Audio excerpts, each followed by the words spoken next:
ED द्वारा आबकारी मामले में गिरफ्तार संजय सिंह को कोर्ट ने शुक्रवार को न्यायिक हिरासत में भेज दिया। कोर्ट में क्या कुछ हुआ बताने के लिए मेरे साथ आम आदमी पार्टी के विधायक और कोर्ट में उस वक्त मौजूद सोमनाथ भारती हैं। सोमनाथ जी, ईडी ने आगे की रिमांड नहीं मांगी।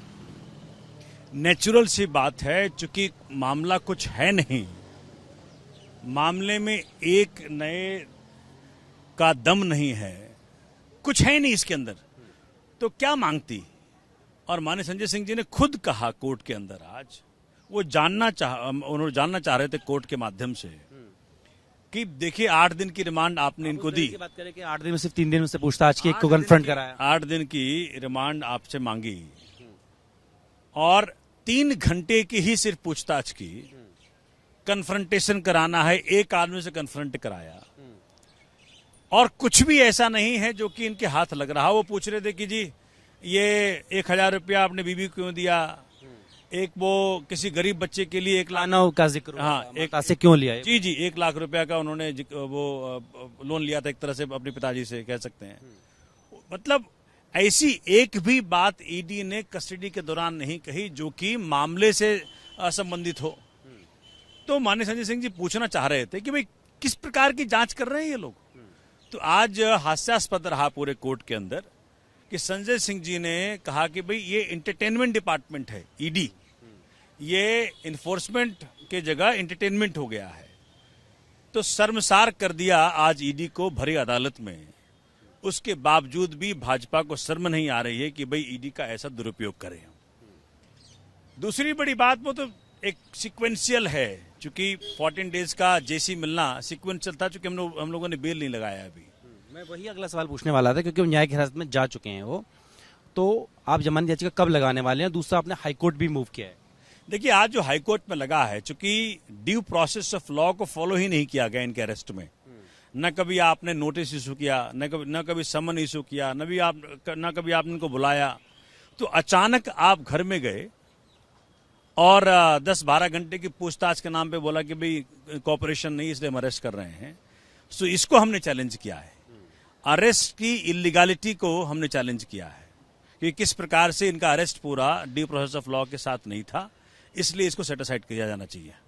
लेकिन 4 अक्टूबर को गिरफ्तारी हुई, 13 अक्टूबर को आप गए हैं, थोड़ा इसमें भी आपने देरी नहीं किया, किस चीज का इंतजार कर रहे थे आपकी रिमांड को? देख रहे हैं कि क्या हो रहा है, क्योंकि जब सबके तरफ से मालूम पड़ रहा है कि भाई कुछ भी नहीं है, हवा में है ये, तो नेचुरल सी बात है। चूंकि आज 8 दिन के बाद तो हमने आज माननीय उच्च न्यायालय के अंदर बात लगाई है और मुझे लगता है कि इसमें जरूर कोर्ट संज्ञान लेगा। भले ही ईडी ने रिमांड नहीं मांगी, लेकिन उनकी तरफ से कहा गया कि इसमें उनके पास सबूत हैं। दूसरा बोला कि 200 GB डाटा है, वो एनालाइज किया गया। तो आप कैसे कह सकते हैं कि सबूत नहीं है? भाई जिस प्रकार से माननीय उच्चतम न्यायालय के अंदर अगर आप देखें, ईडी को तार तार कर दिया गया उस दिन कोर्ट में ही था। एक भी सवाल का जवाब नहीं है, कुछ भी पूछो तो उससे अगली कड़ी पे चले जाते हैं। वो बोलो जी जो आप बात बता रहे हो कहाँ है, वो किसी नोट में है, वो नोट कहाँ है, नोट गुम हो गया। तो मुझे लग रहा है कि हास्यास्पद है और ये फ्रस्ट्रेशन है कि कुछ भी करने का फ्रस्ट्रेशन है कि हम कैसे आम आदमी पार्टी को, अरविंद केजरीवाल को एंगेज करके रखें। और जिस अरविंद केजरीवाल ने पूरे देश के अंदर एक ऐसी पॉलिटिक्स लेकर के आए जिसमें पहली बार शिक्षा की बात हुई, स्वास्थ्य की बात हुई, बिजली की बात हुई, पानी की बात हुई, उससे कैसे ध्यान हटकाएं। ये वो शख्स है संजय सिंह जिन्होंने कि आंख में आंख डाल करके बात करी माननीय मोदी जी से। आप देखें मणिपुर पे सवाल करने वाला एक ही व्यक्ति था, ऐसा सवाल करने वाला कि भाई महिलाओं को नग्न घुमाया गया, आपको शर्म नहीं आई। दिल्ली के अंदर डेमोक्रेसी का हनन हुआ, दिल्ली की जनता के हकों का हनन हुआ, आपको शर्म नहीं आई। तो मुझे लग रहा है कि सिर्फ इसीलिए क्योंकि संजय सिंह जी हर चीजों पे सवाल करते हैं और सवाल बखूबी से करते हैं और बेखौफ होकर करते हैं, उसका इनको इस प्रकार से प्रताड़ना देने का प्रयत्न कर रहे हैं, जो कि बहुत ही दुर्भाग्यपूर्ण है। क्योंकि इस मामले की जो जांच है दोनों एजेंसी कर रही है, ईडी भी कर रही है, सीबीआई भी कर रही है। तो आपको कहीं अंदेशा है कि अब सीबीआई की भी एंट्री हो सकती है करप्शन के एंगल से? देखिए सीबीआई की अगर एंट्री हुई होती तो वो तो केस वीकेस्ट है, केस तो वीकेस्ट है ही। केस लॉफुली कोई इसमें तथ्य नहीं है, कोई लीगल इसके अंदर एक कह सकते हैं ताकत नहीं है। सीबीआई वाला केस तो बहुत ही कमजोर है। ईडी में मुसीबत क्या है कि पीएमएलए के अंतर्गत ताकत हो गई ईडी को कि भाई बगैर कोई तथ्य के आप भी हाँ मांग सकते हो, तो कोर्ट भी इंटरटेन कर लेती है। क्योंकि ये कानून ही ऐसा है, इसलिए ईडी आए सीबीआई, जब ईडी वाला केस गिर रहा है तो सीबीआई वाला केस कहां रहेगा। अब आखिर में खबर बता दीजिए कि बेल कब फाइल कर रहे हैं। हम कह तो रहे हैं कि आज अगर उच्च न्यायालय के अंदर यही बात चैलेंज हो गई कि इनका अरेस्ट ही इलीगल है, due process of law follow ही नहीं किया गया और सब कुछ ताक पर रख के किया गया, जैसे पता नहीं क्या आदेश हो रहा है, कौन आदेश कर रहा है। ये शख्स वो होगा जिसको संविधान पे कोई उनको विश्वास नहीं है, कानून पे कोई विश्वास नहीं। इस प्रकार की हरकतें करना भारत की डेमोक्रेसी के लिए बहुत खतरा है।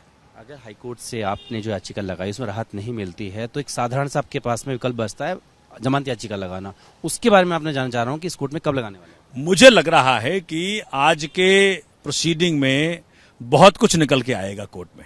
बात करने के शुक्रिया। तो संजय सिंह, जिनको कि ईडी द्वारा गिरफ्तार किया गया दिल्ली की आबकारी नीति मामले में, और शुक्रवार को उन्हें राउजनी कोर्ट में पेश किया गया उनकी रिमांड खत्म होने के बाद। हालांकि यहां पर अगर बात करें तो जांच एजेंसी ने संजय सिंह की आगे की रिमांड नहीं मांगी और उसके बाद कोर्ट ने 27 अक्टूबर तक संजय सिंह को न्यायिक हिरासत में भेज दिया। हालांकि उनके वकील की तरफ से उनके लिए दवाइयां, मेडिकल इक्विपमेंट और बुक्स के लिए भी एक एप्लीकेशन लगाई गई कि उन्हें जेल के दौरान जो है ये चीजें मुहैया करा जाए, जिसे कोर्ट ने मान लिया। अपने विपुल के साथ जितेंद्र भाटी।